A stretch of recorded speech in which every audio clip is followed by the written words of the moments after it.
Welcome to This Explainer. We're jumping straight into a totally mind-bending thought experiment today, one that kind of messes with the very fabric of our reality. It's a concept that bridges the gap between ancient, mystical philosophy and cutting-edge quantum physics. We're going to ask a question that just might completely change the way you look at the universe, your own life, and literally everyone around you. You know that feeling when you wake up from a hyper-realistic dream? For a split second, you're totally disoriented. You genuinely don't know who or where you are. I mean, in that dream, you literally felt the chill of the wind, you had rich memories, maybe you've even felt heartbreak. Your brain constructed an entire physical reality from absolutely nothing, and you didn't doubt it for a single second. It was only when your eyes opened that the universe you just lived in vanished into thin air. So, think about this. What if this exact second, right now, is just another one of those dreams? What if our entire universe is just a fleeting thought inside the mind of some sleeping cosmic entity?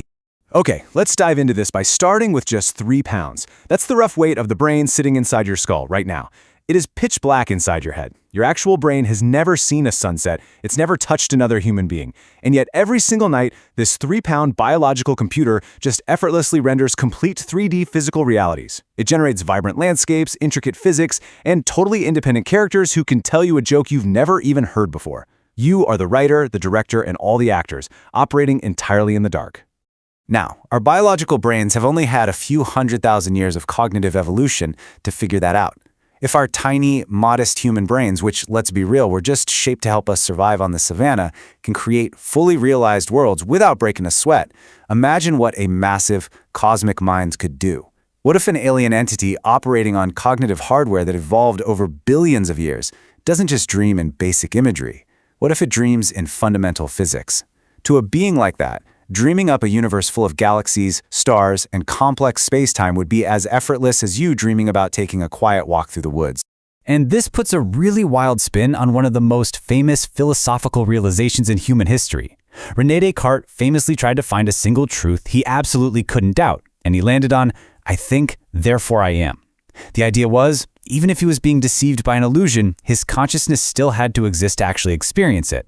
But in a universe where everything is just a cosmic dream, we kind of have to tweak that. You think, therefore the dreamer is. Your thoughts might simply be the thoughts of this cosmic dreamer, just exploring a tiny localized perspective within its own vast mind. Section 1. Clues in our universe. Let's look at the actual physics of this dream. It turns out modern physics actually leaves behind these little breadcrumbs that look incredibly suspiciously like the fingerprints of a mental simulation. The more we learn about the fundamental laws of nature, the more they just look like the mechanics of a dream. Take the speed of light, for example. In a computer game, you have a hard processing limit, right? A rendering distance, so the game engine doesn't just crash trying to load the whole world at once. Well, in our universe, we have an absolute cosmic speed limit, the speed of light, roughly 300,000 kilometers per second. Nothing can move faster, and no information can update quicker than that.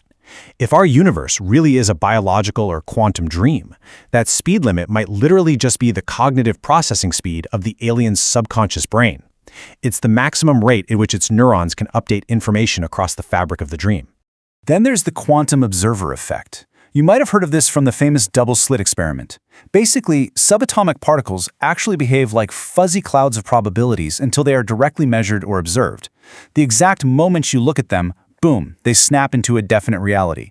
Just like a dreaming mind saves cognitive energy by not bothering to render the forks and knives inside a kitchen drawer until you actually open it to look, quantum particles exhibit this sort of lazy reality. The universe basically remains indefinite until something interacts with it. And we absolutely can't forget how incredibly fine-tuned our universe is. Scientists are constantly baffled by how perfectly set our physical constants are. Like, if gravity were just a tiny fraction stronger, the universe would have immediately collapsed in on itself. If it were slightly weaker, stars wouldn't have ever formed. Why is it so perfectly exactly suited for life? Well, in the context of a cosmic dream, these aren't eternal, unchangeable laws of reality. They're simply the quirky internal logic set by the dreamer's subconscious right at the start of its sleep cycle. Moving on to Section 2. Who is the dreamer? What kind of cosmic sleeper are we dealing with? So, the absolutely crucial point here is if we are inside a dream, what kind of unimaginable entity is sleeping on the other side of reality? We are definitely not talking about little green men and flying saucers here. We live in a universe with 3 dimensions of space and 1 of time.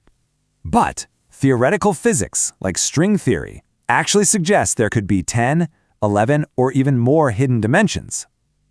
Imagine a 2D drawing of a little stick figure on a flat piece of paper. That drawing cannot possibly comprehend a 3D finger poking through its world. In that exact same way, the sleeping alien might exist in a 5-dimensional or 10-dimensional reality.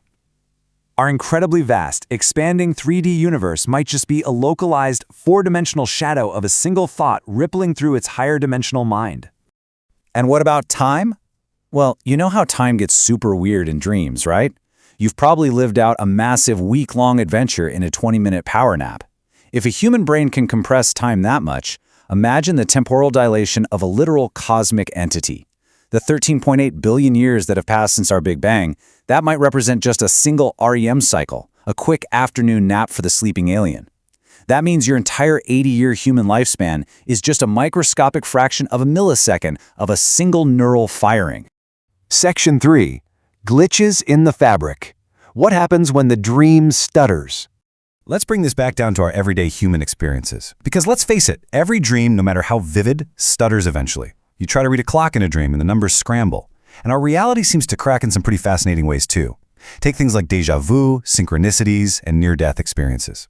The famous psychologist Carl Jung called those uncanny, impossible coincidences synchronicities, suggesting a deeper connection between the mind and the physical world. It's much like how a dream clusters themes together based on pure association rather than strict cause and effect. And in near-death experiences, people constantly report this sudden unveiling of reality. They describe feeling as though they are finally waking up from a long, incredibly immersive dream and remembering this cosmic unity they had somehow forgotten. But let's zoom in on déjà vu for a second. You walk into a room and get that undeniable, chilling feeling you've lived this exact moment before. Neurology usually suggests it's just a memory processing delay. But in our cosmic dream scenario, déjà vu could be something far more mind-blowing. It might actually be a microloop in the dreamer's REM cycle. Instead of a simple memory glitch in your brain, déjà vu could literally be the alien shifting slightly in its sleep, causing a neural pathway to fire twice. It's literally making you feel the echo of the dream repeating itself.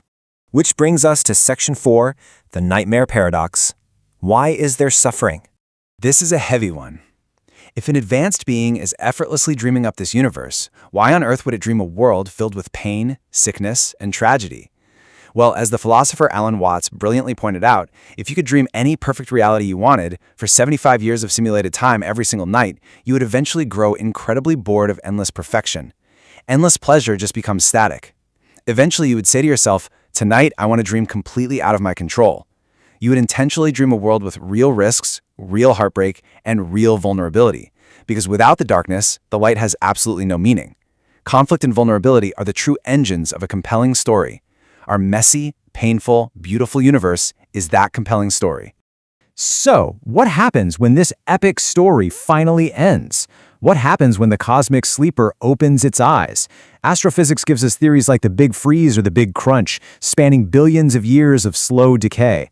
But in the dream hypothesis, the end could happen in a literal fraction of a second. The alarm clock rings, a cosmic sunrise breaks, the neural firing patterns holding our space-time together just cease. There won't be some massive cinematic explosion. Space and time will simply evaporate, completely silently, just like a forgotten morning dream slipping through your fingers. Let's head into our final section, number 5, the lucidity revolution, and how to actually live in a dream. Now, you might be thinking, does all this just plunge us into hopeless nihilism? Actually, scratch that. It's the exact opposite. It builds into what philosophers call lucid living, which is this incredibly empowering and beautiful blueprint for navigating our finite lives. Think about it. When you realize you're dreaming during a normal sleep cycle, the monster chasing you completely loses its power, right? Fear just vanishes. Applying this to our waking life brings on a lucidity revolution. First, you get freedom from fear. Failure isn't fatal. It's literally just the plot twist in the dream. Second, radical empathy. Treating others with kindness becomes actual self-care for the collective mind, because cruelty is really just the mind fighting its own reflection. And third, sacredness. Even if the physical world is a total illusion, your experience of love, of gratitude, of drinking a cold glass of water on a hot day, that is 100% real. The fact that this dream is fleeting makes every single razor-thin sliver of the present infinitely precious. And honestly, this totally transforms how we view each other. When you dream at night, the stranger on the street, the friend talking to you, and the antagonist chasing you are not separate entities. They're all made out of your exact same brain matter. In this cosmic dream, you are not an isolated visitor. You, your worst enemy, and the absolute stranger on the street are all just fractured viewpoints of the exact same cosmic mind. It's creating the illusion of separation just so it can experience the beauty of distinct lives simultaneously. Which brings us to the ultimate twist. We've spent this entire explainer imagining some unimaginable alien out there, resting in a higher dimension, dreaming about us. But what if the dreamer is not an entity standing outside of you? What if you are the alien? What if you grew tired of infinite power and eternal knowledge, chose to go to sleep just to experience the fragile, beautiful, dangerous vulnerability of a finite human life, and simply whispered to yourself, "Make it feel real"? If that's true, you don't need to fear the sleeper waking up. Enjoy the dream, live it fully, and ask yourself, what kind of masterpiece are you going to dream up today? Please like and subscribe.